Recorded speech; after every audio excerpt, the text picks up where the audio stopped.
Hello everyone, welcome back to the channel. I'm your chemistry mentor Kiran Mankotia and in this lecture we will understand what do you mean by solubility and जो हमारे solution chapter में इतने सारे important laws है we will talk about that. For example, Raoult's law, okay, Henry's law and इनकी applications क्या क्या हैं, किस तरह से question बनते हैं in your exam, okay, और detail manner में we are going to study all these topics, okay. So let's start with the session. Okay so first topic है बच्चा हमारा solubility. Okay what do you mean bye solubility? Okay तो घर पे नींबू पानी सब बनाते हैं, ठीक है. एक ग्लास ऑफ वाटर लिया, उसमें हमने थोड़ा सा सॉल्ट ऐड किया, ओके तो हमने उसको डिसॉल्व किया एंड वी सी कि वो अच्छे से डिसॉल्व भी हो जाता है, वो गायब हो जाता है एकदम. Okay so this is what we call solubility. एक पर्टिकुलर अमाउंट ऑफ सॉल्वेंट के अंदर एक हम कुछ अमाउंट ऑफ सॉल्यूट अगर डालते हैं, ओके सो वो डिसॉल्व हो जाता है, वो सॉल्यूबल हो जाता है. Okay so this is called as your solubility. Alright so for example हम कोई ऐसे मेडिसिन भी लेते हैं ना, वो जो टैबलेट्स होती हैं उसको अगर हम वाटर में डिसॉल्व करें तो वो पूरी की पूरी घुल जाती है, पूरी की पूरी वाटर में घुल मिल जाती है. Okay so this is what we call solubility. लेकिन here we are talking about, जब हम सॉल्युबिलिटी की बात कर रहे हैं बच्चा, then we are talking about fixed amount of solvent. ठीक है, वहां पे जो सॉल्वेंट का अमाउंट है that will be fixed, okay that will be fixed over there, और fixed temperature and fixed pressure. Alright so ये सारी चीजें भी हैं जो सॉल्युबिलिटी को इफेक्ट करेंगी.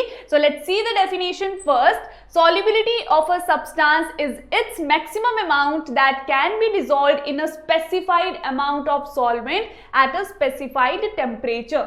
Okay? तो ये चीज तो हम बचपन से सुनते आ रहे हैं that like dissolves like. Okay for example अगर मैं वाटर में सोडियम क्लोराइड ऐड करती हूँ, that means I am adding salt to water. Okay तो सॉल्ट क्या है? NaCl, that is polar in nature because sodium और क्लोरीन के बीच में जो इलेक्ट्रोनेगेटिविटी डिफरेंस है दैट इज मोर. ओके जिसकी वजह से एक के ऊपर पार्शियल पॉजिटिव, एक के ऊपर पार्शियल नेगेटिव चार्ज आते हैं. Okay that is making sodium chloride polar in nature. वहीं पे अगर हम वाटर की बात करते हैं तो वाटर भी पोलर नेचर का है. सो इसीलिए लाइक डिसॉल्व्स लाइक, जो जिसकी तरह होगा, जो सॉल्यूट सॉल्वेंट की तरह होगा वो उसी में ही डिसॉल्व होगा, उसी में ही सॉल्यूबल होगा. Okay am I clear till now? Now next we are going to talk about it depends upon the nature of the solute and solvent as well as the temperature and pressure. yes कुछ चीजें ऐसी हैं बच्चे जो effect करती हैं आपकी solubility को. फॉर एग्जाम्पल अगर मैं टेम्परेचर में कोई चेंज लाती हूँ तो solubility भी चेंज करेगी. प्रेशर में कोई चेंज लाती हूँ then solubility will also get affected. okay and the final point about solubility is like dissolves like. Example हमेशा ध्यान में रखिए कि अगर मैं वाटर के अंदर सॉल्ट ऐड करती हूँ then it will be completely dissolved in that. ठीक है, वाटर है ये, वाटर प्लस अगर मैं इसमें NaCl ऐड करती हूँ तो ये सॉल्यूबल होगा. Okay this will B soluble in nature, वो सॉल्यूबल हो जाएगा वाटर के अंदर. लेकिन वहीं पे अगर मैं वाटर के अंदर बच्चे ऑयल डाल देती हूँ, if I am putting oil in water, this is what oil, तो ऑयल की लेयर वाटर के ऊपर अलग से सेपरेट हो जाएगी. Okay that is not soluble in water. जो ऑयल है वो वाटर में सॉल्यूबल नहीं हो रहा है. दिस इज बिकॉज जो ऑयल है that is non polar in nature. ठीक है, तो ये चीज ध्यान में रखनी है, जो जिसकी तरह होगा वो उसी ही सॉल्वेंट के अंदर सॉल्यूबल होगा. सो यहाँ पे oil and this is water and this one is insoluble. Okay so this is what we call solubility. Now next बात करते हैं बच्चे effect of the factors. As I told you different factors हैं which affects the solubility. Okay first one is nature of solute, nature of solvent, temperature and pressure. Okay so ये सारे factors affect करते हैं solubility को. Okay nature of solute कैसे? Polar है, solvent non polar है. ठीक है, तो किस तरह से पोलर है या फिर नॉन पोलर नेचर के सॉल्यूट और सॉल्वेंट है. टेम्परेचर ज्यादा कर रहे हैं, डिक्रीज कर रहे हैं, तो किस तरह से सॉल्युबिलिटी में चेंज आएगा. प्रेशर इंक्रीज और डिक्रीज करते हैं देन वी विल सी कि सॉल्युबिलिटी में भी चेंज हमें देखने को मिलेगा. Okay so this is about the factors which influence the solubility. Okay, now we are talking about, यहाँ पे पर्टिकुलरली हम लिक्विड सॉल्यूशंस की बात करेंगे. ओके, लिक्विड सॉल्यूशन मतलब solid in a liquid, gas in a liquid and liquid in a liquid. Okay, so 3 तरह के जो हमारे पास सॉल्यूशंस हैं, लिक्विड सॉल्यूशंस हैं, उन्हीं की सॉल्युबिलिटी की बात हम यहाँ पे डिटेल में करेंगे. लेकिन एक चीज हमेशा ध्यान में रखना, that when we are talking about solubility, that means किसी पर्टिकुलर सॉल्यूट की सॉल्युबिलिटी हम देख रहे हैं सॉल्वेंट में, that means we are talking about a fixed temperature, fixed pressure and जो स्पेसिफाइड अमाउंट ऑफ सॉल्यूट है in that particular specified amount of solvent, उसी की हम यहाँ पे बात कर रहे हैं. ठीक है, ओके. सो अंडर सॉल्युबिलिटी इन तीनों लिक्विड सॉल्यूशंस की हम बात यहाँ पे करने वाले हैं. So let's start discussing them one by one. Okay, सबसे पहले बात करते हैं solubility of solid in a liquid. Basic example क्या है, मान लीजिए कि मैंने कुछ सॉल्ट क्या किया, एक ग्लास ऑफ वाटर है, उसके अंदर मैंने थोड़ा सा सॉल्ट ऐड कर दिया. ओके, थोड़ा सा सॉल्ट ऐड करा, उसको मैंने अच्छे से स्टर करा, it will B soluble. Okay, वो सॉल्यूबल होगा इन that particular amount of solvent जो कि है वाटर. नाउ व्हाट हैपेंस, अगर मैं और अमाउंट ऑफ सॉल्यूट ऐड करती हूँ उसमें, देन व्हाट विल हैपन, तो वो इतना ज्यादा अमाउंट ऑफ सॉल्यूट ऐड नहीं होगा, उसमें सॉल्यूबल नहीं होगा. पहले एक प्रोसेस समझते हैं कि जब मैंने थोड़ा सॉल्यूट ऐड करा इन वाटर, वो सॉल्यूबल हो चुका है, एंड इस पर्टिकुलर प्रोसेस को हम बोलते हैं dissolution. Okay, so when a solid solute is added to a solvent, some solute dissolves and its concentration increases in the solution. What does that mean? मैंने पानी के अंदर salt जब ऐड करा तो पानी नमकीन हो चुका है. ठीक है, पानी नमकीन हो चुका है, और ये जो नमकीननेस है, ठीक है, ये जो सॉल्टीनेस है, ये किस पे डिपेंड करती है कि कितना मैं सॉल्यूट उसमें ऐड करती जा रही हूँ. ओके, सो इसीलिए जो पानी सॉल्टी हो चुका है, दैट मीन्स मैंने उसकी कंसंट्रेशन को इंक्रीज कर दिया है. सॉल्ट की कंसंट्रेशन को in that particular solution I am increasing. Okay, and this process is called as dissolution. इस प्रोसेस को हम क्या कहते हैं, डिसॉल्यूशन. लेकिन वहां पे एक और प्रोसेस भी साथ में हो रहा है, दैट इज जब हमारे सॉल्यूट के पार्टिकल्स एक दूसरे के साथ कोलाइड करते हैं. ठीक है, ये पूरा का पूरा कार्यक्रम ना सॉल्यूशन के अंदर ही हो रहा है. जब सॉल्यूट के पार्टिकल्स एक दूसरे से कोलाइड करेंगे, देन व्हाट विल हैपन, वो वापस से सॉलिड स्टेट में वहां पे नीचे आपको दिखेंगे. ठीक है, in that particular solution you will see कि नीचे कुछ तो सॉल्ट पार्टिकल्स अभी भी प्रेजेंट है जो सॉल्यूबल नहीं हो रहे. ऐसा इसीलिए हो रहा है बिकॉज वहां पे एक और प्रोसेस हो रहा है इन दैट पर्टिकुलर सॉल्यूशन, जिसे हम कहते हैं crystallization. Because some of the particles of the in the solution they are colliding with one another. ठीक है, एंड वो वहीं पे ही रह जा रहे हैं. ठीक है, एंड दे आर सेपरेटेड, वो सॉल्यूशन से सेपरेट होके वहीं नीचे सेटल डाउन हो रहे हैं. Okay, and this form is called as, this process is called as crystallization. और after some time what happens over there कि जो हमारे पास dissolution प्रोसेस, मान लीजिए कि प्रोसेस ऑफ dissolution ऐसे हो रहा है, प्रोसेस ऑफ crystallization ऐसे हो रहा है, थोड़ी देर के बाद ये दोनों के दोनों प्रोसेसेस डायनामिक इक्विलिब्रियम में आ जाते हैं. ठीक है, कि कितना जो हमारा सॉल्यूट है सॉल्वेंट में जाके मिक्स हो रहा है, सॉल्यूशन फॉर्म कर रहा है, उतना ही मेरा जो सॉल्यूशन है उसमें से सॉल्यूट और सॉल्वेंट अलग हो जा रहे हैं. ठीक है, सो एक जो डायनामिक इक्विलिब्रियम है, दैट मीन्स ये प्रोसेस में जो नेट मेरा चेंज है वो कुछ भी नहीं दिखता हुआ वहां पे दिख रहा है. ठीक है, there is no net change in the chemical reaction in the processes which are taking place over here, because जो एक डायनामिक इक्विलिब्रियम है वो अब सेट हो चुका है between dissolution and crystallization. Okay, so this is what that is there in the solubility of a solid in a liquid. ठीक है, so बच्चे यहाँ पे देखो, ये लिखने का क्या मतलब है कि इक्विलिब्रियम यहाँ पे सेट हो चुका है. इक्विलिब्रियम कैसे अटेन हो चुका है यहाँ पे, as you can see over here, equilibrium की अगर मैं बात करती हूँ तो सॉल्यूट और सॉल्वेंट मिलके सॉल्यूशन फॉर्म कर रहे हैं, and this is called as dissolution. Okay, this is called as dissolution. वहीं पे सॉल्यूशन बाकी दोबारा चेंज करके सॉल्यूशन से बाकी वो सेपरेशन हो रही है सॉल्यूट और सॉल्वेंट की. That is why we are seeing कि जो हमारे सॉल्यूट के पार्टिकल्स हैं, जो वो नमक है, वो सेपरेट होता हुआ दिख रहा है. ठीक है, and this is called as crystallization. Alright, so इन दोनों के बीच में एक डायनामिक इक्विलिब्रियम यहाँ पे अटेन हो चुका है. ठीक है, so this is what it is. Okay बच्चे, तो यहाँ पे ही एक और इंपॉर्टेंट टर्म है जो हमें समझनी है, that is saturated solution. Okay, अब देखो again a glass of water, उसमें मेरे से जितना मिक्स किया जा सकता था सॉल्ट मैंने मिक्स किया, ठीक है। ये मीन के साथ रिलेट कर सकते हो कि उसे मैंने इतना देखा जितना देखा जा सकता था, लेकिन 2 आंखों से कितना देखा जा सकता था। ओके, सो वही बात यहाँ पे हो रही है कि जो मेरा फिक्स्ड अमाउंट ऑफ सॉल्वेंट है, मैंने उसमें इतना सॉल्ट ऐड किया जितना सॉल्ट ऐड किया जा सकता था, लेकिन एक स्पेसिफाइड अमाउंट ऑफ सॉल्वेंट के अंदर कितना सॉल्ट ऐड किया जा सकता था।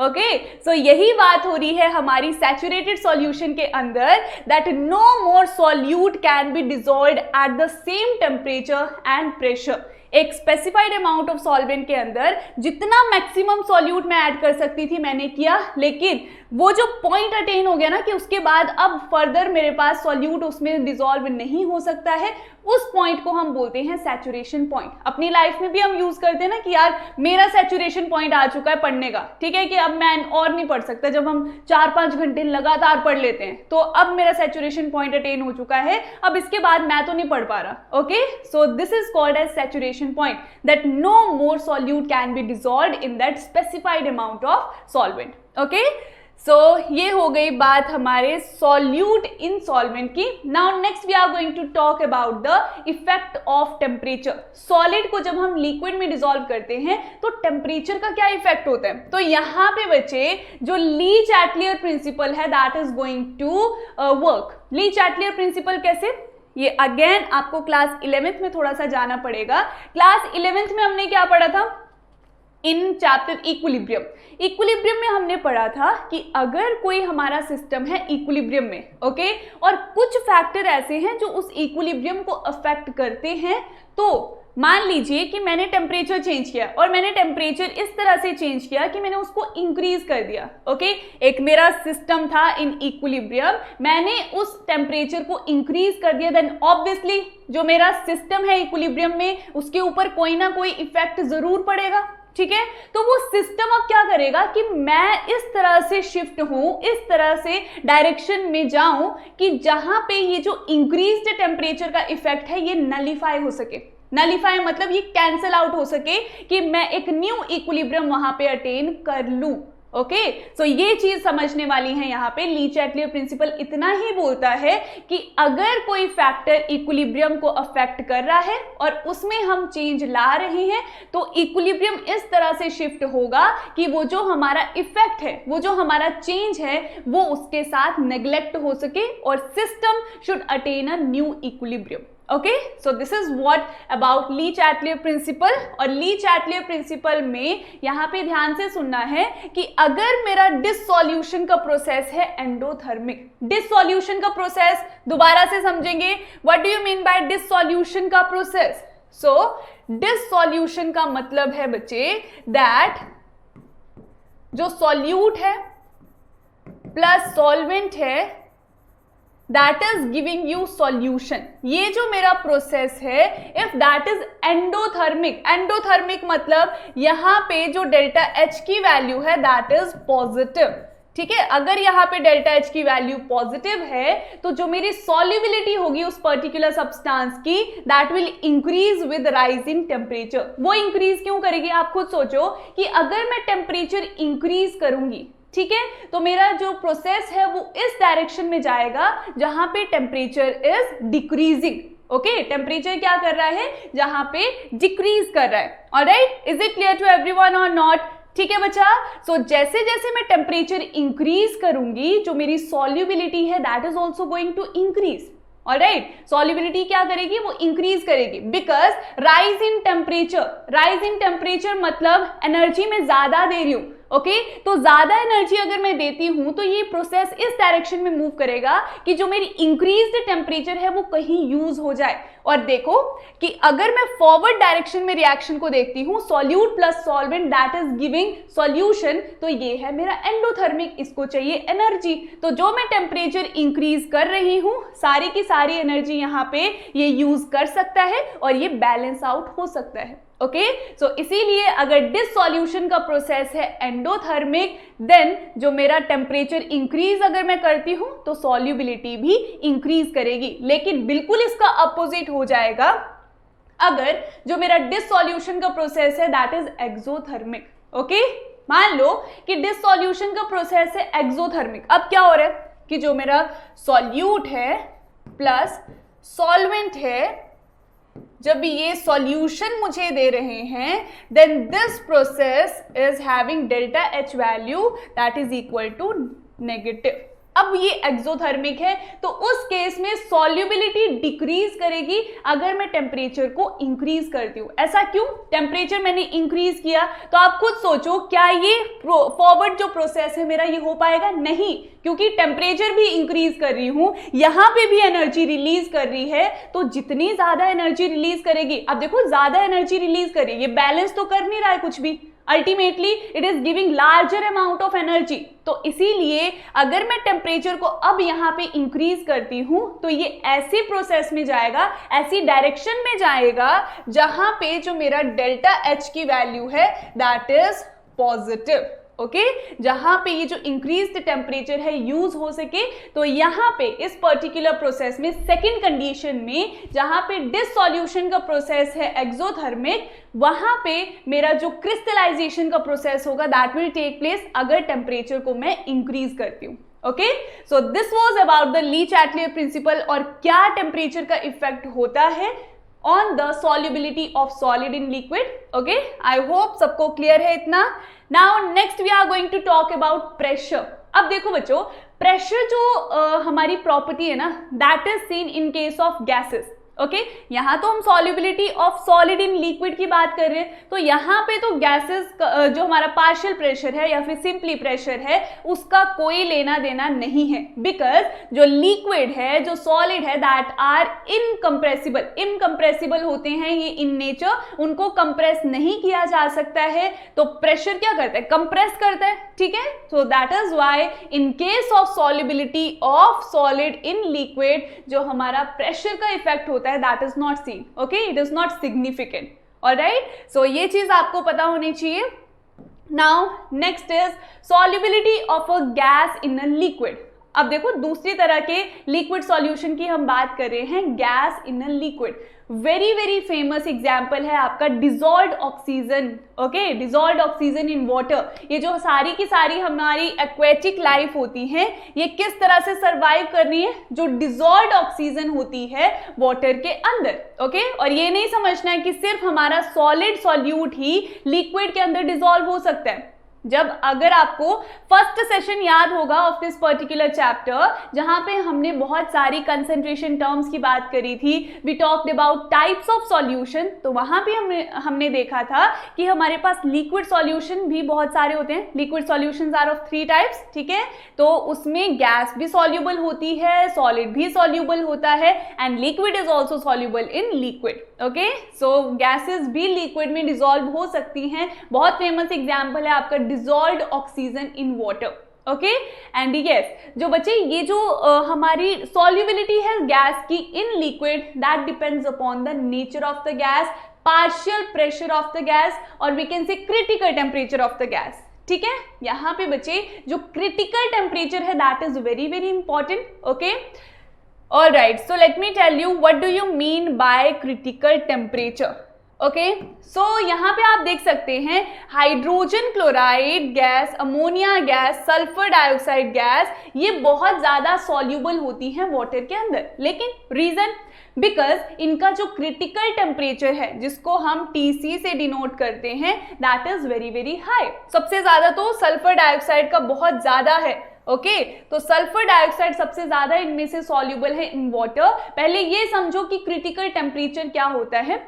अब देखो बच्चों अगर हम गैस की सॉल्युबिलिटी की बात करते हैं इन लिक्विड दैट मीन्स गैसेस पहले क्या थी, दे आर वेरी क्या थी, वो बहुत ज्यादा इजीली मूव कर सकती थी हेयर एंड देयर। लेकिन जब हम उनकी सॉल्युबिलिटी की बात करें इन लिक्विड दैट मीन्स वो थोड़ी ऑर्डर्ड फॉर्म में आ रही है। ठीक है, दैट मीन्स उनको जिन गैसेस को लिक्विड में कन्वर्ट करना बहुत ज्यादा इजी है, दैट मीन्स कि वो बहुत ज्यादा अच्छे से सॉल्यूबल हो जाएंगी in the liquid. So this is what critical temperature is related to, कि जो क्रिटिकल टेम्परेचर है बच्चा, अगर उस देखो क्रिटिकल टेम्परेचर के बाद एक पर्टिकुलर टेम्परेचर जिसके बाद हम गैसेस को लिक्विफाई नहीं कर सकते. लिक्विफाई करने का मतलब लिक्विड फॉर्म में कन्वर्ट नहीं किया जा सकता. Okay, so critical temperature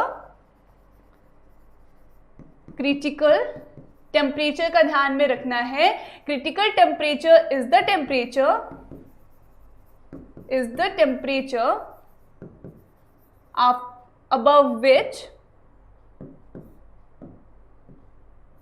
above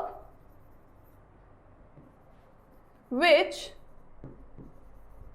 gases can't be liquefied.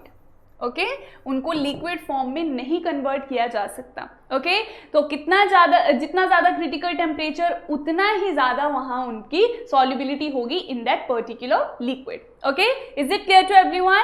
Okay, so among all these gases जो सल्फर डाइऑक्साइड है that is having the maximum critical temperature, इसीलिए वो ज्यादा सॉल्युबल होती है in water. Okay, next is alright. So solubility of a gas is greatly affected by pressure and temperature.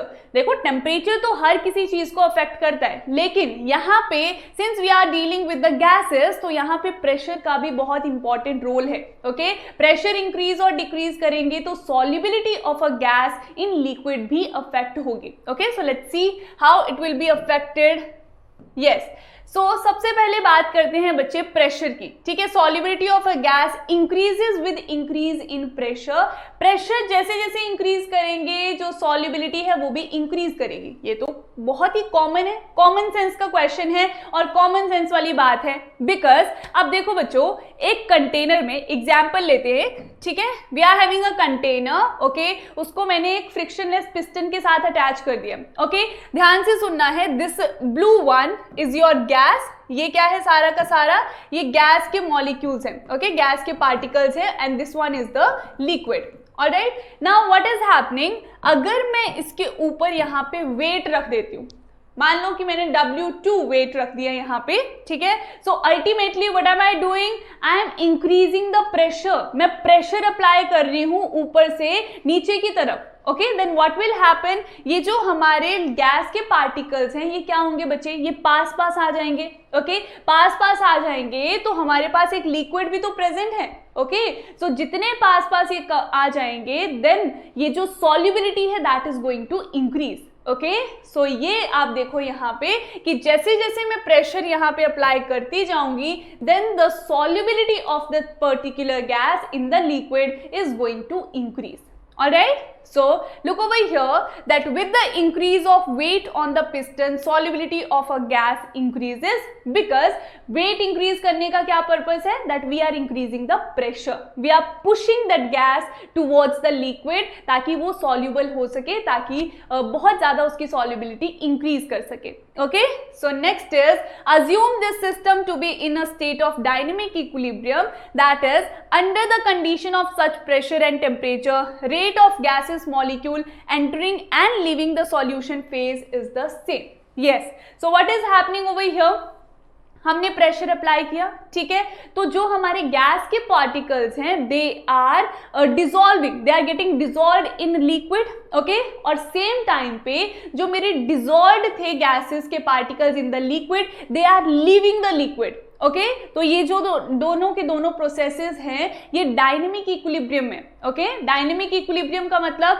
वहां पे मुझे नेट चेंज अब कुछ भी नहीं दिखेगा. ठीक है, जब तक और मैं प्रेशर अप्लाई नहीं करती हूँ. So there will be no net change seen over here because जो दोनों के दोनों प्रोसेसेस हैं, दोनों प्रोसेसेस मतलब जो गैसेस हैं वो लिक्विड में डिसॉल्व हो रही हैं एंड जो लिक्विड में डिसॉल्व्ड गैस के पार्टिकल्स हैं they are leaving the liquid. तो ये दोनों के दोनों processes they are taking place simultaneously and they are hence in the dynamic equilibrium with one another, कि मुझे वहां पे नेट चेंज अब कुछ होता हुआ नहीं दिख रहा है. Okay, so this was about the effect of pressure. Now next यहाँ पे बचे ये जो solubility of a gas in liquid है ना, इससे रिलेटेड एक बहुत इंपॉर्टेंट लॉ है, that is Henry's law. Okay, Henry's law बहुत ज्यादा यहाँ पे इंपॉर्टेंट है बच्चे. इससे बेस्ड न्यूमेरिकल्स भी आपको पूछे जा सकते हैं, ठीक है, और कंसेप्चुअल क्वेश्चन भी इससे बहुत ज्यादा अच्छे से बन जाता है, ठीक है. एक तो डेफिनेशन, अब देखो आपका सब्जेक्टिव पेपर होने वाला है, तो ये जो हेनरीज लॉ है that is very very important, क्योंकि कुछ भी शॉर्ट नोट पे पूछ सकते हैं. ओके, 3 मार्कर क्वेश्चन में, 5 मार्कर क्वेश्चन में they could ask, alright, along with the numerical. So let's see what is Henry's law. Henry's law states that at a constant temperature, the solubility of a gas in a liquid or solution is directly proportional to the partial pressure of the gas present above the surface of the liquid or solution. Okay, so Henry's law के according जो solubility है of the gas is directly proportional to its partial pressure, ठीक है, to its mole fraction actually. So इसके according जो हमारे solubility है, देखो बच्चे solubility again depends upon the partial pressure, ठीक है. So according to the Henry's law जो पार्शियल प्रेशर है of a gas is directly proportional to the mole fraction, जिसे हम डिनोट करते हैं काई के साथ. Okay, so mathematically what will be the expression, mathematically जो हमारा एक्सप्रेशन बन जाता है that is partial pressure is directly proportional to chi. Okay, and जब डायरेक्टली प्रोपोर्शनलिटी का साइन रिमूव करेंगे then it will be equal to K H chi. और chi क्या है, this is the mole fraction. Okay, mole fraction है ये of the gas in the solution. Alright, and KH over here is your Henry's constant. Okay, KH क्या denote कर रहे हैं यहाँ पे, it is your Henry's constant, and P is the partial pressure of the gas. Am I clear till now? Okay, so this was about the Henry's law. बहुत important है Henry's law.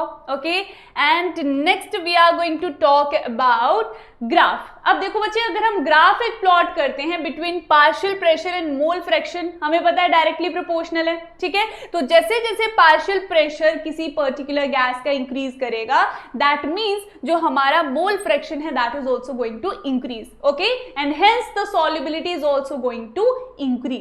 Alright, I hope यहां तक सबको clear है. Okay बच्चा party, if you are understanding each and everything then make sure कि साथ साथ में कमेंट सेक्शन में भी अपने व्यूज शेयर करें. Okay, and if you are not getting, अपने डाउट्स भी वहां पे ड्रॉप कर सकते हैं. Alright, okay, you are free to ask any doubt. Alright बच्चा, so this was about the plot of Henry's law.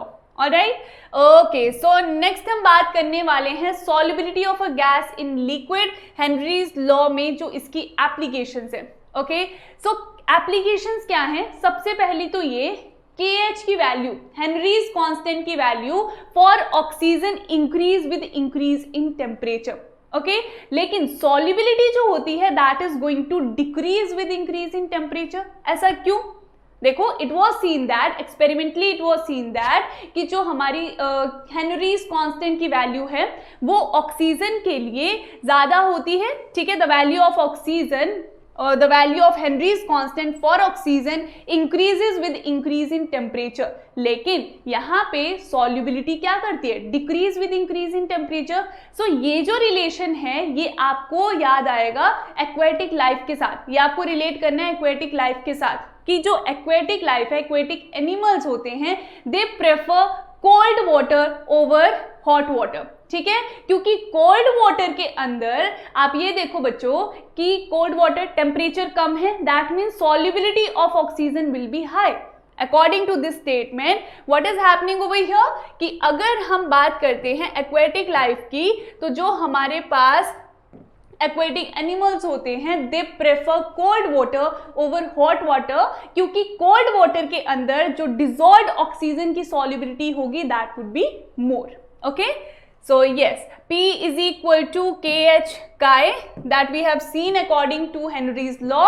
So उसके according ही हमारे पास ये resultant आता है, तो ये चीज हमेशा ध्यान में रखनी है. Yes, okay, so Henry's law के अकॉर्डिंग हमने क्या पढ़ा, जो पार्शियल प्रेशर है that is equal to Henry's constant into chi. Okay, and यहाँ पे एक और चीज ध्यान में रखेंगे दैट इफ जो मोल फ्रैक्शन है दैट इज कांस्टेंट, इफ जो हमारा पार्शियल प्रेशर है दैट इज कांस्टेंट, ठीक है, तो जो काई है that is inversely proportional to K H. तो जितना कम मोल फ्रैक्शन होगा उतनी कम सॉल्युबिलिटी होगी. ठीक है, तो यहाँ पे ये स्टेटमेंट अब ध्यान से पढ़िए कि K H value of oxygen increases with increasing temperature. What does that mean? K H is directly proportional to temperature. Okay, KH is directly proportional to temperature, लेकिन वहीं पे KH is inversely proportional to mole fraction. So इसीलिए mole fraction is directly related to the solubility. Okay, so इस तरह से हम बोल सकते हैं कि सॉल्युबिलिटी के भी जो हमारा हेनरीज कांस्टेंट है वो इनवर्सली प्रोपोर्शनल है. ओके, सो इसीलिए solubility will be inversely proportional to temperature. तो ये वाला फंडा आपको यूज करना है, बिकॉज जो solubility है of gas in a liquid that relates directly with the mole fraction of that particular gas. Okay, so you have to be very clear with this particular concept because ये बहुत ज़्यादा important है. Okay, now next we are going to talk about Henry's law की applications. Okay, applications में जो सबसे पहले हमारी application आती है that is soda bottle. Soda बोतल, ये जो हमारी कोल्ड ड्रिंक्स होती हैं सारी की सारी, ये सारी की सारी काम करती हैं आपकी हेनरीज लॉ की एप्लीकेशन पे. ओके, कैसे? सोडा बोतल के अंदर जो प्रेशर है बच्चे सेटअप किया हुआ, जब उसके अंदर हमने कार्बन डाइऑक्साइड को बंद किया है, सील किया है, that has been done at a very high pressure. ठीक है, बहुत ज्यादा हाई प्रेशर पे उस प्रोसेस को किया गया है. ऑलराइट, नाउ व्हेन हम सोडा बॉटल की सील को ब्रेक करते हैं, ओके, जब उसके ढक्कन को हम खोलते हैं, उसकी कैप को खोलते हैं, देन व्हाट हैपेंस, वो फिज करके बाहर निकलती है. ऐसा क्यों? क्योंकि बाहर तो टेम्परेचर, एटमॉस्फेरिक जो हमारा प्रेशर है, not temperature but atmospheric pressure जो है that is low comparatively to the inside of the bottle. Okay, bottle के अंदर प्रेशर इज वेरी हाई, जिसपे कार्बन डाइऑक्साइड गैस को हमने एनक्लोज किया है. लेकिन जैसे ही हम ओपन करते हैं कैप को, देन व्हाट हैपेंस, बाहर जो प्रेशर है दैट इज लो. ऑलराइट, और उसे इसीलिए वो इतनी फिज के साथ रिलीज करती है. ठीक है, क्योंकि वो उसके बैलेंस में होना चाहती है ना. ठीक है, एटमॉस्फेरिक प्रेशर के बैलेंस में होना चाहती है, सो इसीलिए उसके बबल्स इतनी फिज के साथ निकलते हैं.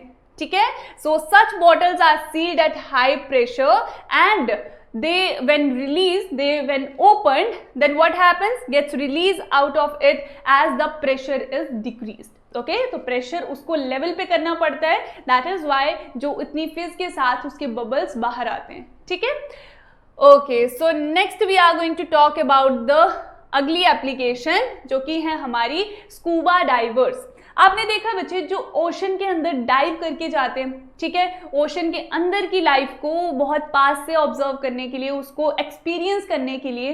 Okay, so what happens over there, तो देखो स्कूबा डाइवर्स क्या जा रहे हैं, वाटर की डेप्थ में जा रहे हैं, और वाटर की डेप्थ में जो प्रेशर है that is very very high. Okay, अब स्कूबा डाइवर्स को ना आप एक सोडा बॉटल की तरह समझो. ठीक है, कि सोडा बॉटल की जब फिज निकलती है, जब उसके सील को हम ब्रेक करते हैं, तो उसका जो प्रेशर है वो रिलीज करता है धमाक से. ओके, रिलीज करता है एकदम से, क्योंकि उसको बैलेंस आउट करना होता है बाहर का और अंदर का प्रेशर. उसी तरह से जब स्कूबा डाइवर्स ओशन के नीचे जाते हैं, ठीक है, तो ओशन वाटर के इतनी डेप्थ में जो प्रेशर है that is very very high. Okay, so उस बैलेंस को, उस प्रेशर को बैलेंस करने के लिए जो स्कूबा डाइवर्स ने पीछे एक सिलेंडर सा देखा होगा आपने. ठीक है, जो एयर वो ब्रीद इन करते हैं, उसी की वजह से ही उन्हें प्रेशर बैलेंस आउट करना पड़ता है. ओके, अदरवाइज अगर हमने प्रेशर जो है वो बैलेंस नहीं किया, देन व्हाट विल हैपन, उनके जो ऑर्गन्स हैं वो कोलैप्स कर सकते हैं. ओके, सो ये चीज ध्यान में रखनी है कि अगर हम स्कूबा डाइवर्स की बात कर रहे हैं and they are going in such depth of the water, then they have to cope up with the high pressure that is present over there in the depth of the water. ठीक है, एक point clear हो गया. Now next is Okay, so next point is increased pressure increases the solubility of atmospheric gases in blood. तो yes, जो atmospheric pressures हमारी gases होती हैं उनकी solubility भी increase हो जाती है, ठीक है, because वो जो pressure है that is very very high. Okay so इस तरह से वो एयर को ब्रीद इन करते हैं कि वो मेंटेन हो सके एक जो प्रेशर है. ओके ये तो हो गया पहला स्टेप कि to maintain the pressure, to maintain the high pressure in the depth of the water. Okay ताकि वो जो ऑर्गन्स है वो कोलैप्स ना करे. So first step is done. Now next is, अब ऐसा तो है नहीं कि वो हमेशा पानी में रहेंगे, ठीक है, कभी ना कभी तो वो सरफेस पे आएंगे, वाटर के बाहर आना है ना पानी के नॉर्मल जिंदगी में. ओके सो जब वो डेप्थ से वापस सरफेस के ऊपर आते हैं देन व्हाट हैपेंस. अब सरफेस के ऊपर तो प्रेशर अगेन लो है, ठीक है. अगर वो प्रेशर उन्होंने लो नहीं हुआ, धीरे धीरे जो हमारा स्कूबा डाइवर है उसका प्रेशर लो होना जब शुरू करेगा, बच्चे आप उसको सोडा बॉटल की तरह समझो, मुंह के अंदर से वो बबल आउट करेगा, ठीक है, अंदर से बबल्स निकलेंगे अगर वो प्रेशर अच्छे से मेंटेन नहीं हुआ. Okay, so this is what happening over here. When they come towards the surface, the pressure gradually decreases, which releases dissolved gases and leads to the formation of bubbles of nitrogen in the blood, which blocks capillaries, okay, and creates a medical condition called BENS. तो ये देखो कितनी ये dangerous condition हो जाती है अगर वो सरफेस पे आ रहे हैं, जो प्रेशर है दैट इज डिक्रीजिंग, ठीक है, प्रेशर डिक्रीज हो रहा है. और सोडा बॉटल की तरह आप ये सोचो कि अगर हमने यहाँ पे कोई इसके प्रिकॉशंस नहीं लिए, ठीक है, तो एक सोडा बॉटल की तरह मुंह के अंदर से बबल्स निकलेंगे ऑफ नाइट्रोजन. ओके एंड इस कंडीशन को हम बोलते हैं bends which blocks the capillaries. और ये बहुत ही लाइफ डेंजरिंग कंडीशन हो सकती है, ठीक है. So to cope up with this condition what do we do over here is to avoid bends and toxic effects of nitrogen in the blood. जो cylinder के अंदर गैसेज हैं हम उनको डाइल्यूट कर देते हैं, ठीक है, डाइल्यूट कर देते हैं and this is the composition of the gases inside the cylinder, ठीक है, जिससे हमने उसको डाइल्यूट कर दिया ताकि नाइट्रोजन की जो कंसंट्रेशन है वो कम हो. ओके एंड इस तरह से जो लाइफ डेंजरिंग ये कंडीशन है इसे हम थोड़ा कॉप अप कर सके. Okay so that we could cope up with the life endangering situation. ठीक है बच्चा. Okay, so what is the dilution composition over here? जो helium है that is 11.7%, okay, 56.2% in nitrogen and जो 32.1% है that is oxygen. Okay so ये पूरा explanation आपको अच्छे से आना चाहिए. ऑलराइट आपकी एनसीईआरटी में भी ये गिवन है तो थोड़ा सा वहां पे समझना मुश्किल हो जाता है. सो आई होप यहाँ पे सबको अच्छे से समझ में आ चुका है. Alright okay, so next we are going to talk about vapor pressure of liquid solutions. तो ये vapor pressure क्या होता है? Vapor pressure क्या होता है? Anyone having any idea about it? Okay, यहाँ पे pause कर सकते हैं वीडियो को and then you can answer in the chat box, then you can answer in the comment section that what do you understand by vapor pressure. Okay, so बच्चे what happens, एक हम क्या करते हैं घर पे पानी बॉईल करते हैं, ठीक है, मैगी तो सब लोग खाते हो. पानी जब बॉईल करते हैं हमने क्या किया, उसका ढक्कन ऐसे लगा दिया ऊपर से, ठीक है, क्लोज्ड वेसल में हम पानी को बॉईल कर रहे हैं. ऑलराइट अब पानी है, पानी के ऊपर वेपर्स भी फॉर्म कर रहे हैं. ओके उन वेपर्स के वजह से जो प्रेशर लगता है, pressure exhibited by the vapours which are present over the surface of the liquid. Okay जब हम उस लिक्विड को हीट कर रहे हैं and that is called as your vapour pressure. ठीक है so liquid solutions are formed when solvent in a liquid, solvent is a liquid. Okay और जो हमारा सॉल्यूट है वो डिफरेंट हो सकता है. That could be gas, that could be liquid और that could be solid. Now here we are considering a binary solution. Binary solution का मतलब जिसके अंदर two components present हैं. ओके सो यहाँ पे हम दो लिक्विड्स की बात करेंगे, liquid in liquid and solid in liquid. और यहीं पे इन दोनों के केस में वी विल सी कि वेपर प्रेशर क्या होता है. ठीक है okay so let's move in.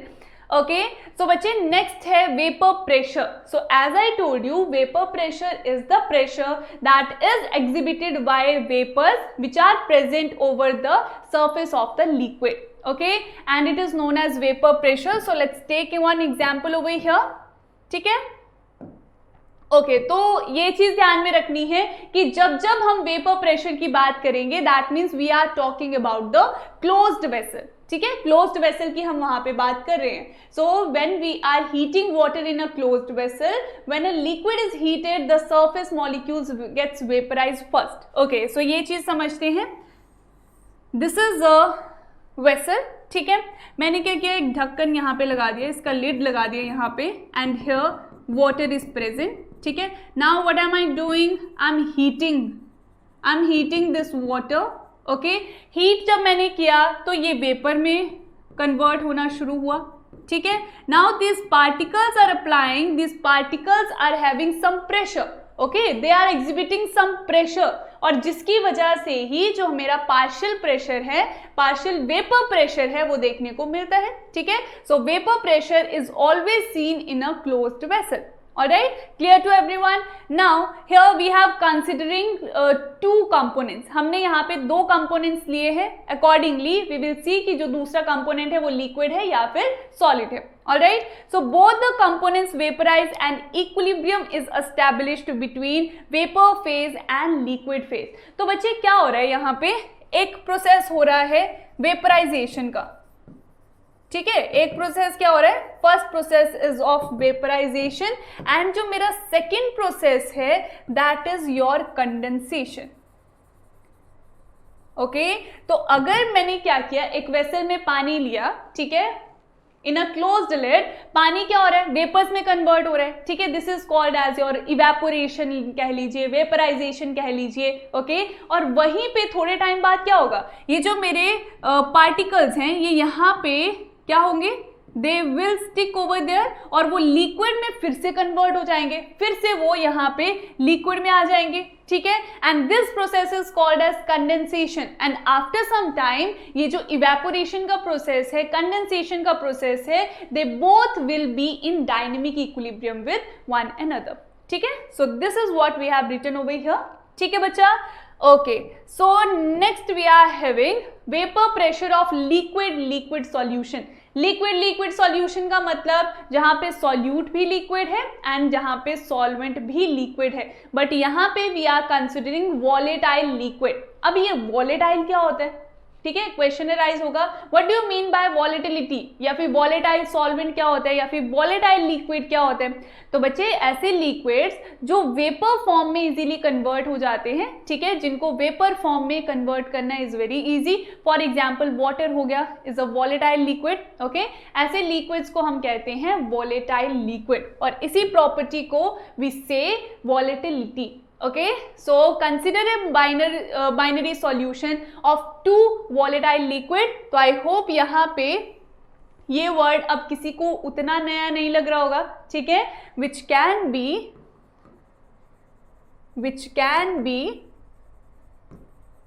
converted into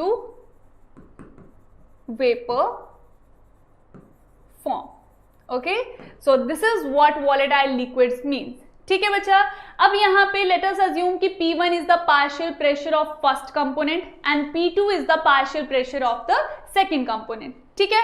so what happens over here, total partial pressure की अगर मैं बात करती हूं तो P टोटल कितना हो जाएगा, दोनों जो मेरे कंपोनेंट्स हैं, दोनों जो इंडिविजुअल कंपोनेंट्स हैं, उनके पार्शियल प्रेशर को if I add, okay, so according to Dalton's law this will be the partial pressure. So P total over here is equal to P1 plus P2, ठीक है. So this is the total partial pressure of the solution, जिसमें मुझे component first और component second के partial pressure को add करना है. Alright, और यहाँ पे बच्चे ये जो बात कर रहे हैं ना, when we are talking about this vapor pressure of liquid solution, ठीक है, जहां पे हम राउट्स लॉ की बात करते हैं, तो Raoult's law is very effective over here, which states that the partial vapour pressure of the component of in a solution of volatile liquid. ध्यान देना है, we are dealing with the volatile liquids over here, ठीक है. तो partial vapour pressure क्या होगा, that will be directly proportional to its mole fraction, ठीक है. So what is happening over here, okay. So देखो हमने यहाँ पे कंसिडर किया था बाइनरी सॉल्यूशन, ठीक है. Here we have considered binary solution of 1 and 2 component. Okay, so according to Raoult's law हमें क्या बोलता है कि partial pressure of first component is directly proportional to its mole fraction chi1. Okay, clear to everyone. अब directly proportionality का sign remove करते हैं. We need to put a constant over here, और वो कांस्टेंट थोड़ा अटपटा होता है, that is P1 not chi1. तो ये आ गया बच्चे फॉर द फर्स्ट कंपोनेंट, जहां पे P1 is equal to partial pressure of first component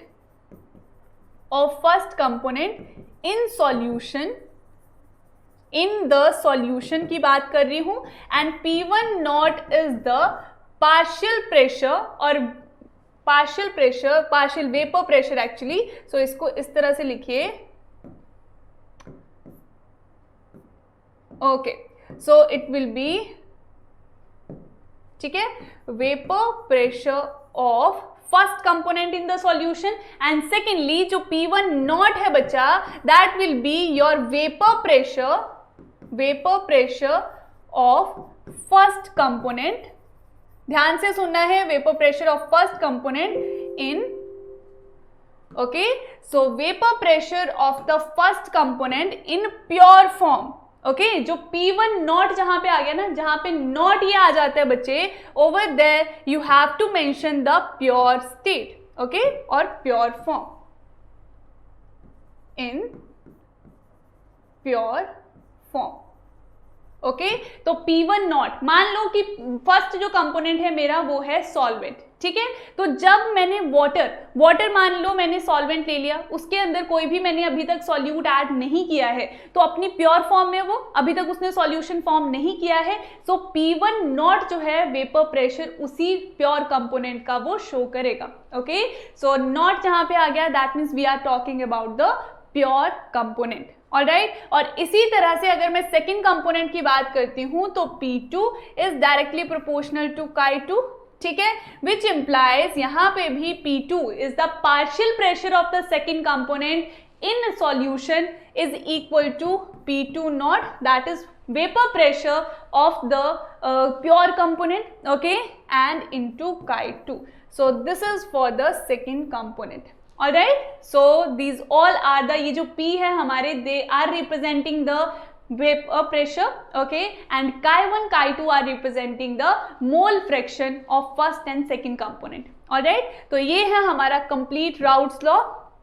Now next we are talking about Dalton's law. तो बच्चे Dalton's law एक बहुत ही इंटरेस्टिंग बात हमें यहाँ पे बताता है. ठीक है, सबसे पहला तो ये कि जो हमारा वेपर प्रेशर है, ठीक है, लुक ओवर हियर, अगर हम वेपर प्रेशर की बात करते हैं, total vapour pressure of the solution will be equal to first component का vapour pressure plus second component का वेपर प्रेशर. ठीक है, अब according to Raoult's law what we have started, Raoult's law के अकॉर्डिंग P1 की वैल्यू क्या है, is equal to P1 not chi1.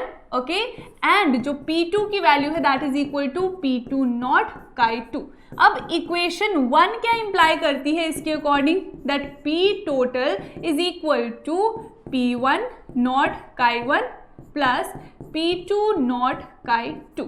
ठीक है, लेकिन एक और चीज हमें पता है, वी नो दैट जो मोल फ्रैक्शन का सम होता है बच्चे, that is equal to 1. Okay, again ये फर्स्ट लेक्चर जो इस चैप्टर के फर्स्ट जो वीडियो है उसमें मैंने आपको अच्छे से एक्सप्लेन किया था. ठीक है, जब हमने मोल फ्रैक्शन की बात करी थी, वो नहीं देखा देन मेक श्योर प्लेलिस्ट में जाके उस वीडियो को जरूर चेकआउट कीजिए. ओके, सो यहाँ पे देखो बच्चों, we know that chi1 plus chi2 is equal to 1.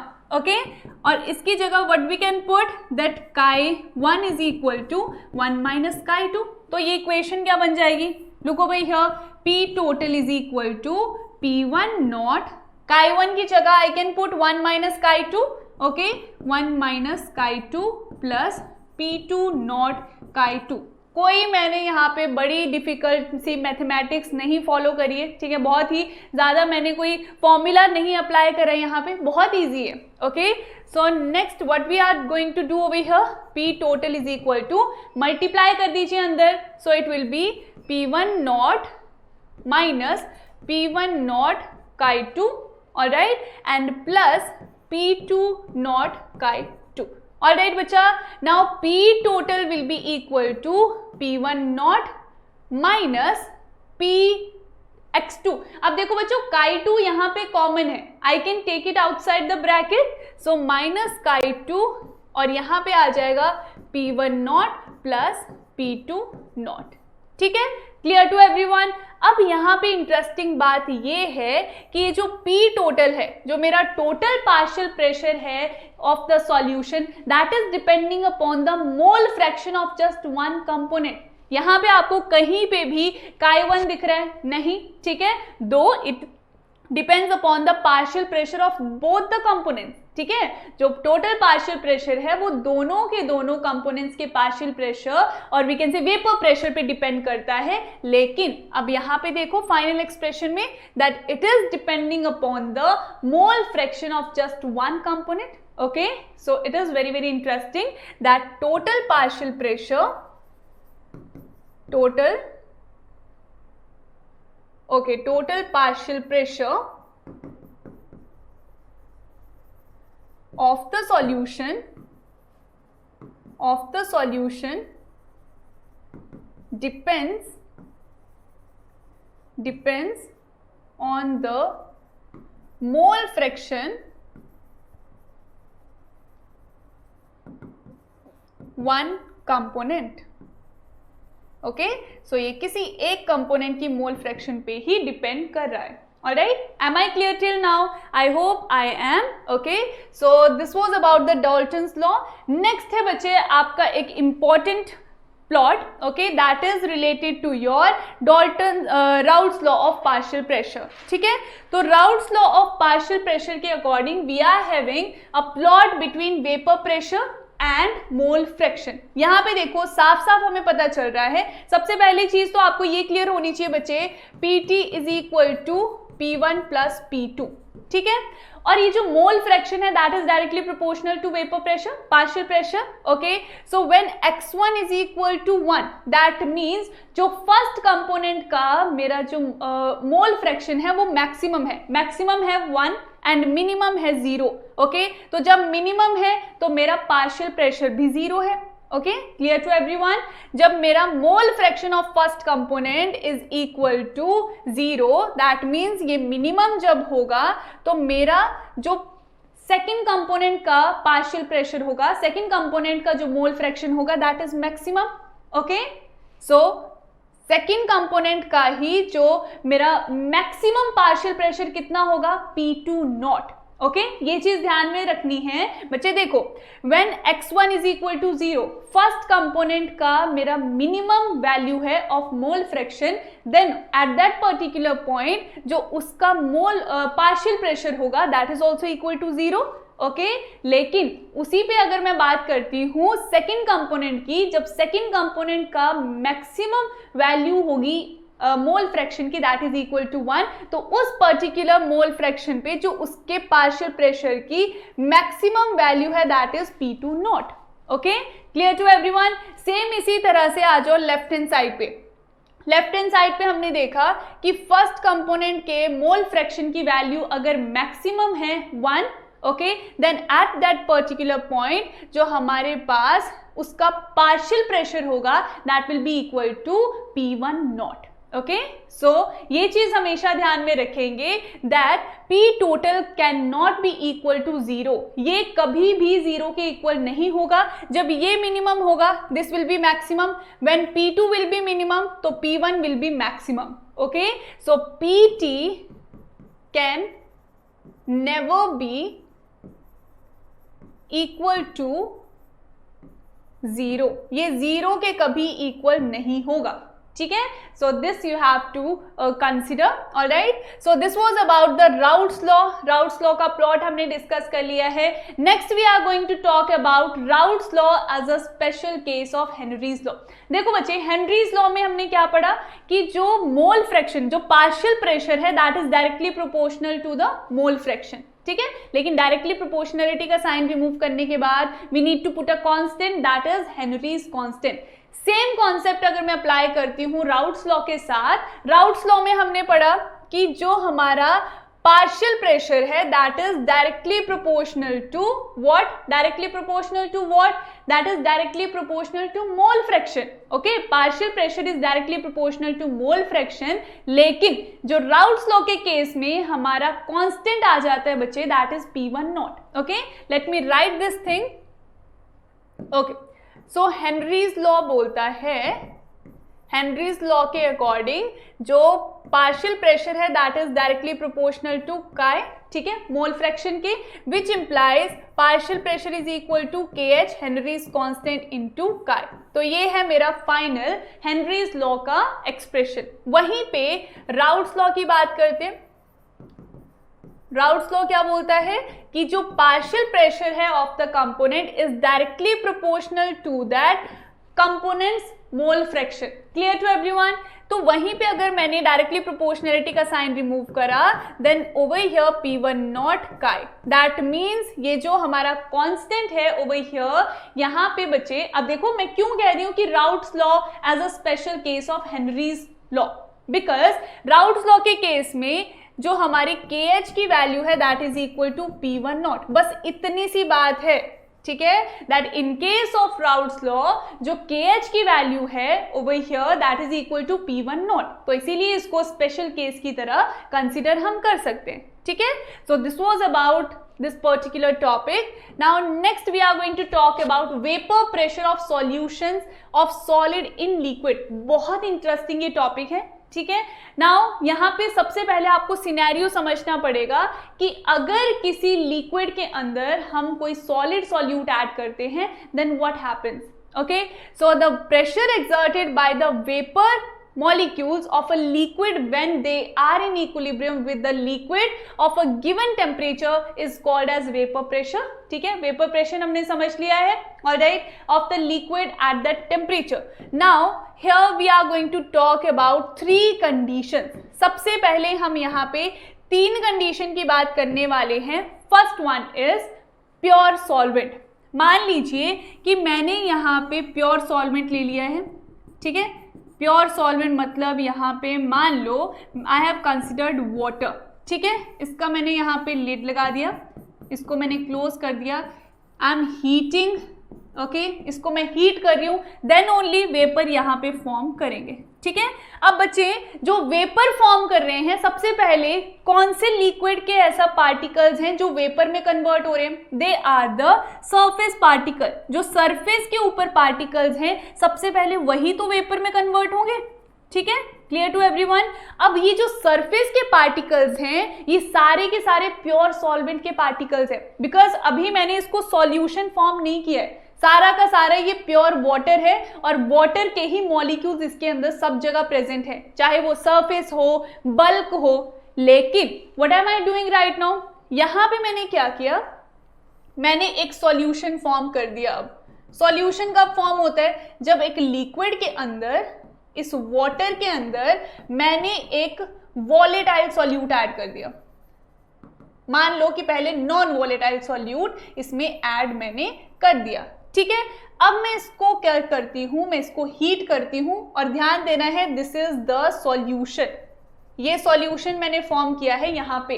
अब देखो बच्चे कि जो मैं सरफेस के पार्टिकल्स की बात कर रही हूँ जिनकी एनर्जी सबसे ज्यादा हाई रहती है, जिनको हीट करने पे सबसे पहले जो सरफेस के पार्टिकल्स हैं वही कन्वर्ट होते हैं into vapours. Then what is happening over here, अब ये जो सरफेस पे मेरे पार्टिकल्स हैं ये सिर्फ और सिर्फ सॉल्वेंट के नहीं है, सिर्फ और सिर्फ प्योर सॉल्वेंट के नहीं है, they are also my non volatile solute. ये कुछ पार्टिकल्स मेरे नॉन वॉलेटाइल सॉल्यूट के भी प्रेजेंट हो सकते हैं ऑन द सरफेस। ओके, तो देखो बच्चों जितनी इजीली ये वेपर्स में कन्वर्ट हो रहे थे प्योर सॉल्वेंट के केस में, क्या उतने इजीली कन्वर्ट हो पाएंगे? नहीं। ओके, तो यहां भी मैं इनको कंपेयर कर रही हूं in terms of vapour pressure. सबसे पहले जब मेरा प्योर सॉल्वेंट प्रेजेंट था, when I took pure solvent over here, तो यहां पे जो वेपर प्रेशर था that was high, okay, vapour pressure was the highest. लेकिन अब मैं जब सॉल्यूशन फॉर्म कर रही हूं, here I am forming the solution by taking non volatile solute, तो यहाँ पे कुछ मेरे नॉन वोलेटाइल सॉल्यूट के पार्टिकल्स भी हैं, ओके, तो वो इजीली सॉल्वेंट के मॉलिक्यूल्स को कन्वर्ट नहीं होने दे रहे हैं वेपर्स में। तो वेपर्स जितने ज्यादा कम यहाँ पे फॉर्म होंगे, वेपर प्रेशर उतना डिक्रीज करेगा। Okay, so again over here also जो वेपर प्रेशर है दैट इज डिक्रीजिंग।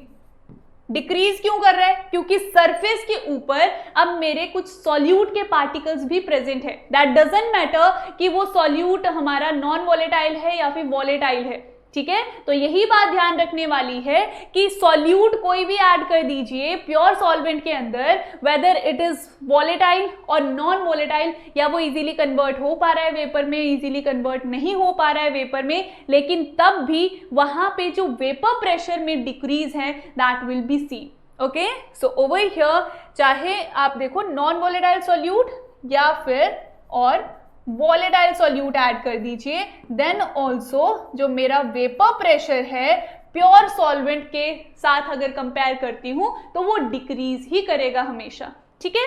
सो ये चीज यहां पे समझने वाली है that vapor pressure of the solution will always be less than the vapor pressure of the pure solvent, ठीक है।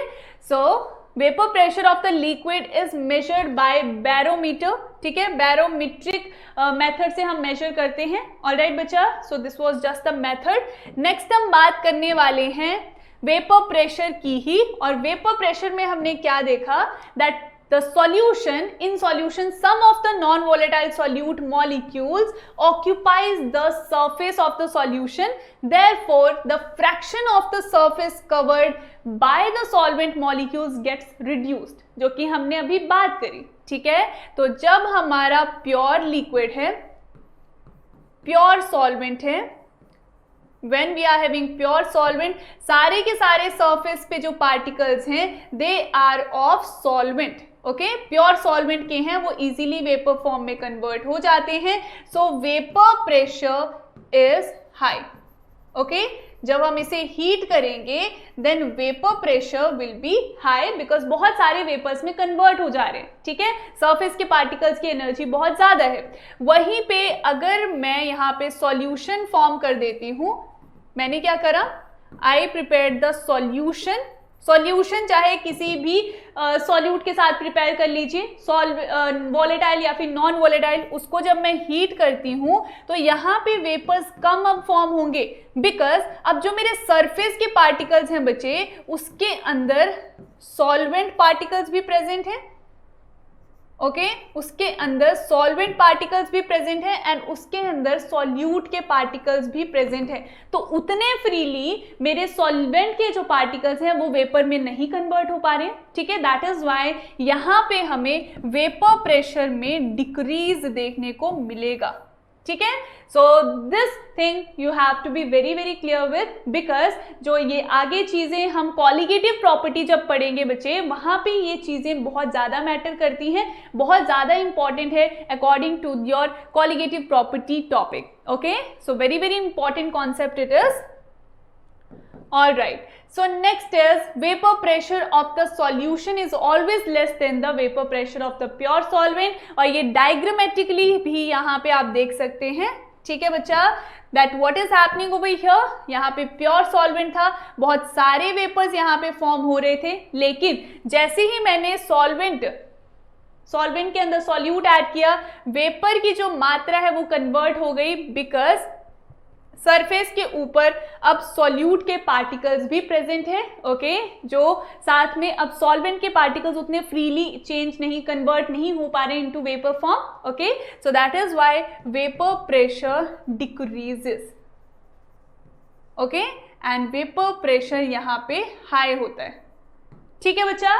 So this was about the example. Now next हम बात करने वाले हैं vapour pressure of solutions of solids in liquid, okay.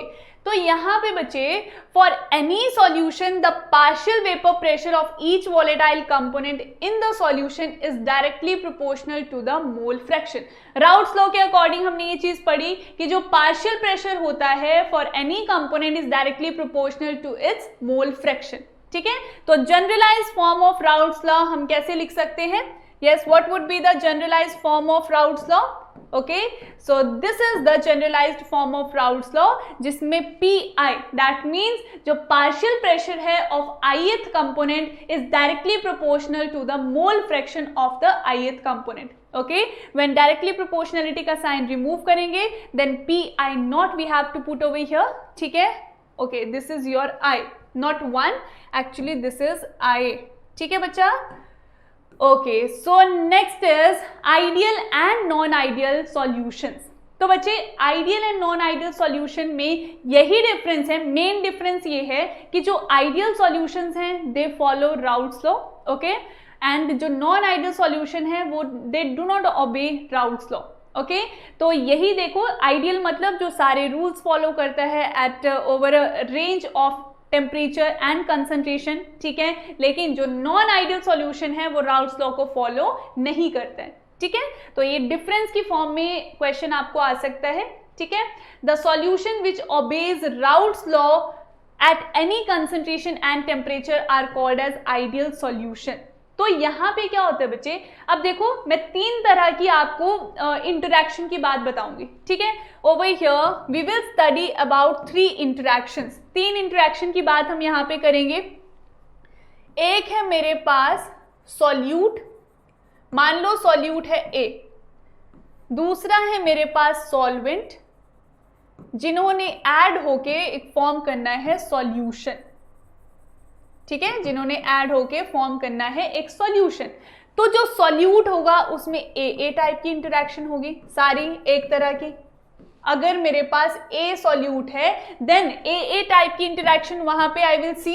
ठीक है, and अगर मेरे पास सॉल्वेंट है बी टाइप का तो बी टाइप की इंटरैक्शन मुझे यहाँ पे देखने को मिलेगी। ठीक है, and solute plus solvent they are forming solution. जब वो सॉल्यूशन फॉर्म करते हैं तो वहां पे मुझे ए बी टाइप की इंटरैक्शन देखने को मिलेगी। I will see A B type की इंटरैक्शन। ठीक है, तो ये तीनों इंटरैक्शन को अभी फिलहाल के लिए याद रखिए, I am going to use them आगे। Okay, so 2 liquids A and B form an ideal solution if AA intermolecular attractive forces are similar to BB interactive forces. Now what is happening in case of ideal solution कि जो हमारे पास ये सारी की सारी interaction है, AA हो गया, BB इंटरैक्शन हो गया, they all are similar. ये बिल्कुल सिमिलर इंटरैक्शंस हैं। ओके, जितना AA के बीच में बॉन्ड स्ट्रॉन्ग है उतना ही इक्वली स्ट्रॉन्ग बॉन्ड है BB के बीच में। ठीक है, तो आइडियल सॉल्यूशन के बीच में, आइडियल सॉल्यूशन का ये पर्टिकुलर कैरेक्टरिस्टिक है दैट ओवर हियर जो मेरे पास ए इंटरैक्शन है that is exactly similar just like BB interaction. ठीक है, अब यहाँ पे एक और चीज है बच्चे कि जो आइडियल सॉल्यूशन है, ठीक है, इनके केस में जो डेल्टा एच ऑफ मिक्सिंग है, इनको मिक्स करते टाइम, जो सॉल्वेंट सॉल्यूट को मिक्स करते टाइम जो एनर्जी है that is not neither released nor absorbed. Okay, ना एनर्जी एब्जॉर्ब्ड होती है ना एनर्जी रिलीज करती है। So that is why we are saying over here कि जो डेल्टा एच ऑफ मिक्सिंग है that is equal to 0 over here. Okay, and अगर हम वॉल्यूम की बात करते हैं तो वॉल्यूम भी जितनी सॉल्यूट की हमने ली थी, सॉल्वेंट की ऐड की थी, the total volume will be exactly उतना। इसीलिए वहां पे वॉल्यूम का चेंज भी कुछ भी नहीं होगा। ठीक है, सॉल्यूट सॉल्वेंट को मिक्स करने में वॉल्यूम का चेंज भी नहीं होगा एंड कोई भी एनर्जी रिलीज नहीं होगी, कोई भी एनर्जी एब्जॉर्ब नहीं होगी। That is why for ideal solutions delta H of mixing delta V of mixing is equal to 0। Okay, am I clear till now? All right बच्चा, ठीक है, so now next we are going to talk about कि ideal, देखो बच्चे ideal बच्चों को ढूंढना जितना ज्यादा मुश्किल है ना, उसी तरह से आइडियल सॉल्यूशन भी ऐसे हैं कि उन्हें बहुत ही रेयरली पाया जाता है। ठीक है, ऐसा नहीं कि आइडियल सॉल्यूशन बहुत इजीली बन जाते हैं, बहुत इजीली पाए जाते हैं, नो, ओके, बहुत ही रेयरली होते हैं और कुछ इसके जो आसपास इनकी प्रॉपर्टीज के आसपास पहुंच पाते हैं, that is n hexane, n heptane, okay, and bromoethane and chloroethane. तो ये जो कुछ एग्जांपल्स हैं, 2 एग्जांपल्स हैं, बाकी आपकी एनसीईआरटी में ऑलरेडी मेंशन है। ठीक है, मेक श्योर कि जो भी यहाँ पे लेक्चर होता है उसके बाद एनसीईआरटी जरूर रीड करें, okay, because NCERT is the key. Alright, very very important. Now next is non ideal solution. ये तो थोड़ा बहुत समझ ही गए होंगे। ठीक है, जो राउट्स लॉ को ओबे नहीं करते हैं। All right, so what are non ideal solution? Solutions which does not obey Raoult's law over entire range of concentration and over a wide range of temperature, they are called as your non-ideal solution. तो बच्चे non-ideal solution के अंदर we are going to talk about 2 types of solution. ठीक है, 2 तरह के solutions की हम यहाँ पे बात करने वाले हैं। एक, जिनके केस में जो वेपर प्रेशर हमें मिलता है that is higher than the vapour pressure जो हमने राउट्स लॉ के अकॉर्डिंग कैलकुलेट किया था। सेकेंडली, ऐसे सॉल्यूशन जिनका vapour pressure is lower than the expected vapour pressure from the Raoult's law. Okay, so ये 2 तरह के सॉल्यूशन की हम यहाँ पे बात करने वाले हैं।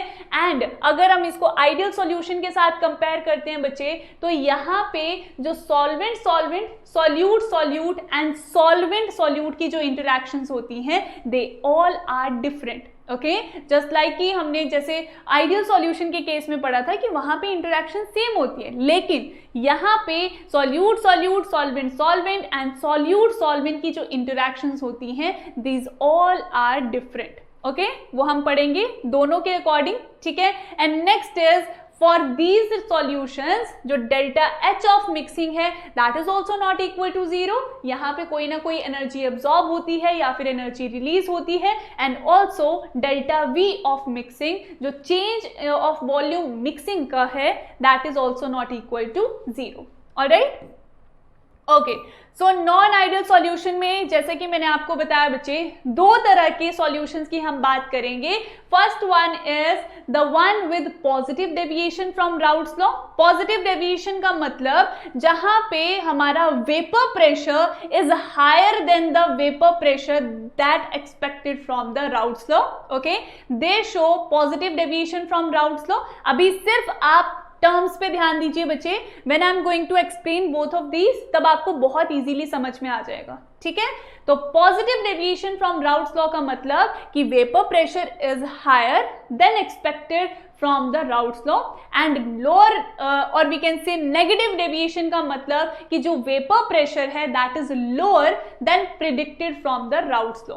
ओके, तो 2 तरह की डेविएशन मतलब एक देखो अपने एक कोई पाथ पे चल रहे हैं, ओके, पाथ पे चल रहा है, सीधा जाना है, लेकिन वो डेविएट हो गया। ओके, लेकिन वो डेविएट हो गया from its path. So this is what we are seeing in case of Raoult's law कि जो हमारे कुछ सॉल्यूशंस ऐसे होते हैं in case of non ideal solution जो डेविएट हो जाते हैं from the Raoult's law. Actual में जो वेपर प्रेशर हमें मिलना चाहिए था उतना नहीं मिलता है, या तो उससे ज्यादा मिलता है दैट मीन्स पॉजिटिव डेविएशन, या तो उससे कम मिलता है that means negative deviation. Alright, okay, so let's see the positive deviation first. तो पॉजिटिव डेविएशन में बच्चे जो हमारी AA BB इंटरैक्शंस होती हैं वो बहुत ज्यादा स्ट्रॉन्ग होती हैं। That means we are adding solute to the solvent. Okay, solute और सॉल्वेंट की जो इंडिविजुअल इंटरैक्शन है, सॉल्यूट के पार्टिकल्स की आपस में इंटरैक्शन, सॉल्वेंट के पार्टिकल्स की आपस में इंटरैक्शन बहुत ज्यादा स्ट्रॉन्ग होती है as compare to solute solvent interaction. ठीक है बच्चे, तो आप खुद वहां पे सोचिए कि क्या वो अपनी इंडिविजुअल इंटरैक्शन को छोड़ के किसी दूसरे सॉल्वेंट के साथ बॉन्ड फॉर्म करेंगे, इंटरैक्ट करेंगे, जबकि उन्हें पता है कि वो बॉन्ड स्ट्रॉन्ग भी नहीं बनेगा। Okay, so this is what we are seeing over here कि अगर हम पॉजिटिव डेविएशन की बात करते हैं देन ओवर हियर जो सॉल्यूट जो हमारी सॉल्यूट एंड सॉल्वेंट इंटरैक्शंस होती हैं, they are stronger than the solute solvent interaction. ठीक है। तो सॉल्यूट सॉल्यूट, सॉल्वेंट सॉल्वेंट, वो अलग अलग ही रहना चाहते हैं, ठीक है। सो यहाँ पे आप खुद सोचिए बच्चे कि अगर हमने किसी तरह से ये सॉल्यूशन फॉर्म भी कर दिया, किसी तरह से ये सॉल्यूशन हमने फॉर्म भी कर दिया सॉल्यूट और सॉल्वेंट को ऐड करके, तो आप खुद सोचो क्या वो एस्केप करना चाहेंगे? Yes, they want to, okay, then they would love to escape as vapours, ताकि वो इंडिविजुअली फिर से सेपरेट हो सके, ओके। सो इसीलिए दीज ऑल आर, ये जो हमारे पॉजिटिव डेविएशन वाले हैं from Raoult's law, they are also called as minimum boiling azeotrope. I am using a word minimum boiling azeotrope, minimum boiling azeotrope. Minimum boiling azeotropes क्यों बोलेंगे?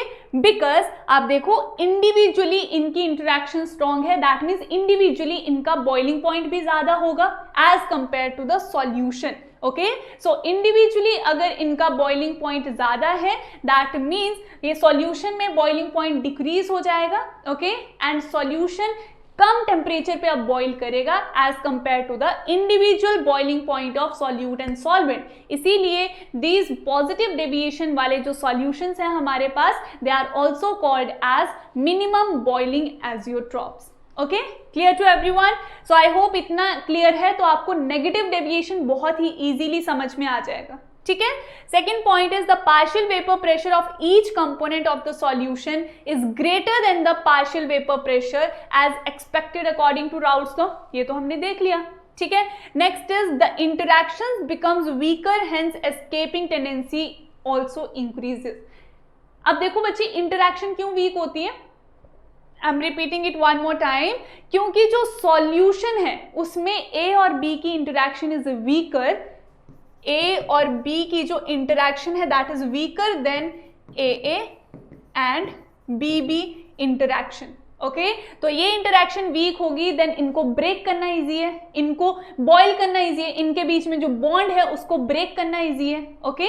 सो this is what that is happening over here, ठीक है। Now next point about positive deviation is, example है यहाँ पे बच्चे mixture of ethanol and acetone, ठीक है। ये पॉजिटिव डेविएशन शो करता है because in ethanol the molecules are associated through the intermolecular hydrogen bonding, okay. So ethanol alcohol है, हाइड्रोजन बॉन्डिंग एग्जिस्ट करती है उसके बीच में, ठीक है। और लेकिन इथेनॉल और एसीटोन के बीच में बॉन्ड फॉर्म करने के लिए वो इंडिविजुअल हाइड्रोजन बॉन्डिंग हमें ब्रेक करनी पड़ेगी, all right, and that is why ये जो हमारा मिक्सचर है इथेनॉल और एसीटोन का, that shows positive deviation, okay. And for positive deviation जो हमारे डेल्टा एच ऑफ मिक्सिंग है, डेल्टा वी ऑफ मिक्सिंग है, that is also greater than 0, all right, that means वो पॉजिटिव होते हैं, ठीक है बच्चा।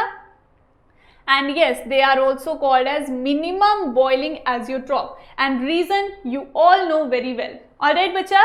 Now next we are going to talk about negative deviation, ठीक है। नेगेटिव डेविएशन के केस में व्हाट हैपेंस, अब देखो जो इंडिविजुअल हमारी बॉन्ड है, इंडिविजुअल इंटरैक्शंस हैं, चाहे वो सॉल्यूट की हो गई, सॉल्वेंट की हो गई, दे आर वीकर, ओके, वो वीक होंगी तो बच्चे देन ऑब्वियसली उनके बॉइलिंग पॉइंट्स भी कम होंगे, ओके।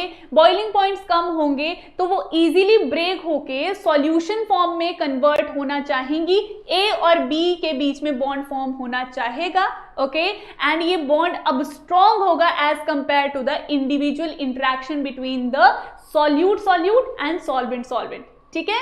इसीलिए जो हमारे नेगेटिव डेविएशन वाले जो सॉल्यूशंस हैं, they are also called as maximum boiling azeotropes, maximum boiling azeotropes, all right. Now let us see their characteristics. जैसे कि आपको पता है कि यहाँ पे सॉल्यूट सॉल्यूट, सॉल्वेंट सॉल्वेंट की जो इंटरैक्शंस हैं वो वीकर हैं as compare to A B interaction, ठीक है बच्चा, A and B B. So over here what is happening, this A and B B interactions are weaker than A B interactions, alright. So इसीलिए जो partial pressure हमें देखने को मिलता है of the components of the solution is less than the vapor pressure which we are expecting from the Raoult's law, alright, clear होनी चाहिए ये बात बच्चे कि अगर मैं सॉल्यूट को ऐड कर रही हूं, ठीक है, सॉल्यूट को ऐड कर रही हूं in the solvent, okay, this is what solvent, this is what solute, okay, so they are giving me the solution AB, this is forming the solution AB, और यहाँ पे जो AB का बच्चे पार्शियल प्रेशर है that is less, partial pressure expect कर रही हूं मैं कम, बिकॉज पार्शियल प्रेशर क्यों कम मैंने एक्सपेक्ट किया? यस बच्चा, who is going to tell me? Okay, I am so sorry, what is happening over here, जो ये AA इंटरैक्शन है एंड BB इंटरैक्शंस हैं, दे आर वीकर, जब ये वीक होंगी तो ये इजीली ब्रेक हो जाएगा, ये इजीली ब्रेक हो जाएगा, ये इजीली ब्रेक हो जाएगा, and they are going to form AB very easily, ये AB को बहुत अच्छे से फॉर्म करेंगे, दैट मीन्स सॉल्यूशन को बहुत अच्छे से फॉर्म करेंगे। तो यहाँ पे सॉल्यूशन के अंदर AB की इंटरैक्शन इतनी ज्यादा स्ट्रॉन्ग है कि जब मैं इसको हीट कर रही हूं then they can not escape easily, ये वेपर फॉर्म में इजीली एस्केप नहीं कर सकते हैं due to the interaction of AB, बहुत ज्यादा स्ट्रॉन्ग है, इजीली एस्केप नहीं कर सकते हैं वेपर्स में, दैट इज वाई यहाँ पे जितना इजीली एस्केप नहीं कर पाएंगे वेपर्स में उतना कम ही इनका वेपर प्रेशर होगा, vapour pressure over here decreases, alright, so this is the reason over here, ध्यान देना है वेपर्स में कन्वर्ट ना हो पाए तो vapour pressure is going to decrease, alright, okay. So next characteristics क्या है इनके कि यहाँ पे देखो, the mixture of acetone and chloroform is the example of negative deviation, ठीक है, बिकॉज जो एसीटोन है क्लोरोफॉर्म है इनके बीच में हाइड्रोजन बॉन्डिंग एग्जिस्ट करती है, ओके, जब सॉल्यूशन में ये फॉर्म करेंगे तो ये इजीली वेपर्स फॉर्म में कन्वर्ट नहीं हो पाएंगे and ultimately we will get less vapour pressure, okay, and the interactions become stronger, we are talking about the solution के अंदर interactions strong हो जाती हैं, इसीलिए जो escaping tendency है of the molecules of the solution that decreases, okay, escaping tendency कम होगी, that means vapor form में easily convert नहीं हो पाएंगे, और vapors अगर अच्छे से form नहीं होंगे, easily form नहीं होंगे, that means vapor pressure decrease हो जाएगा, okay। All right, so next हमारा कैरेक्टरिस्टिक्स है बच्चे, यस, जो हमारे नेगेटिव डेविएशन वाले सॉल्यूशंस हैं उनके लिए delta H of mixing, delta V of mixing is less than 0, that means this is negative and these are also called as maximum boiling azeotropes, because जो individual हमारे solute है, individual solvent है, उनको compare करें तो solution का जो boiling point है दैट इज हाई, सॉल्यूशन के अंदर इंटरैक्शंस भी तो स्ट्रॉन्ग है, इसीलिए जो सॉल्यूशन का बॉइलिंग पॉइंट है that is high in case of negative deviation from Raoult's law solutions, so that is why they are called as maximum boiling azeotrope. So ये भी हमारा एक एग्जांपल है of maximum boiling azeotrope, alright, okay. So यहां पे आप देख सकते हैं this is for positive deviation, this one is for positive deviation, positive deviation में आप देख सकते हैं दिस वाज एक्सपेक्टेड, ये जो ग्रीन है दैट वाज एक्सपेक्टेड, लेकिन हमें हर कहीं पे जो वेपर प्रेशर है that we are getting over here is increased, ठीक है, वो हाई ही मिल रहा है देन एक्सपेक्टेड, सो इसीलिए ये है positive deviation and this one is negative deviation, negative deviation, alright बच्चा पार्टी, आई होप यहां तक सबको क्लियर है, ठीक है, okay. So this was about the positive deviation and negative deviation, alright. Now azeotropes के बारे में हमने डिस्कस ऑलरेडी कर लिया है, उसके टू टाइप्स के बारे में हमने ऑलरेडी डिस्कस कर लिया है, minimum boiling azeotrope, maximum boiling azeotrope. Now let's see about the definition. तो बच्चे एजियोट्रॉप्स में एक मिक्सचर है जिसमें कुछ लिक्विड्स, ओके, पर्टिकुलरली यहाँ तो हम दो ही लिक्विड मिक्स कर रहे हैं, so some liquids on mixing in particular composition, what happens over there that when some liquids on mixing form azeotrophs which are binary mixtures of okay, which are binary mixtures जिनके अंदर क्या होता है, which are having the same composition in liquid and vapor phase and वो constant temperature पे boil करते हैं, ठीक है. This is their main characteristic कि एक particular composition में हमने दो mixture को form किया, binary mixture हमें मिला, okay, and उस mixture का जो एक constant temperature पे boil करने की tendency है, that is called as your azeotrope, okay. They boils at constant temperature और जो उनका कंपोजिशन होता है दैट इज सेम अगर हम लिक्विड फेज में बात करें या फिर वेपर फेज में, ठीक है. So liquid phase and vapour phase में इनका जो कंपोजिशन होगा that will B exactly same. Alright, so this is about azeotrope और दो हमने तरह के एजियोट्रॉप डिस्कस किए हैं. First one is minimum boiling azeotrope, that is your positive deviation from Raoult's law. Okay, reason you know very well, जो कि हमने last to last line में discuss किया है. And the negative deviation from Raoult's law, that also you know very well कि क्यों हम इन्हें maximum boiling azeotrope कहते हैं. Because in case of negative deviation from Raoult's law, जो individual हमारी interactions होती हैं, they are weaker as compared to solutions interaction. And in case of positive deviation from Raoult's law, जो individual interactions होती हैं वो ज़्यादा होती हैं. That means individual उनके boiling point ज़्यादा होंगे as compared to the boiling point of the solution. इसीलिए हम इसे minimum boiling azeotrope भी कहते हैं. Okay, so this was about the azeotropes and the other properties.